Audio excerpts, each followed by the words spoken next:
হ'ব পাৰে এইটো ষ্টৰীৰ দ্য বিউটিফুল এণ্ডিং নাই, হয়তো এনেকৈ থাকিব সকলো।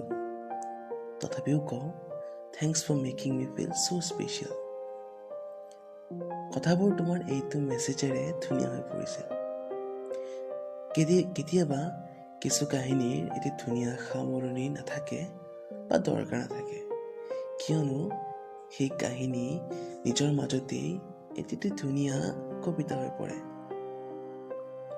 মই সপোন দেখোঁ, মই হেজাৰ সপোন দেখোঁ, যি সপোনত তুমি থাকা। মই জানো সপোনবোৰ দিঠক নহয় কাহানিও, তথাপিও কওঁ, সেই সপোনেৰে মোৰ ৰাতিবোৰ ধুনীয়া হৈ পৰিব।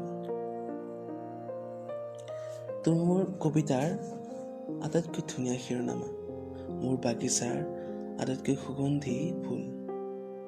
মই জানো কথাবোৰ এনেকৈ ধুনীয়া হৈ থাকিব, মই জানো সপোনবোৰ এনেকৈয়ে ধুনীয়া হৈ থাকিব। তুমি সুখী হোৱা।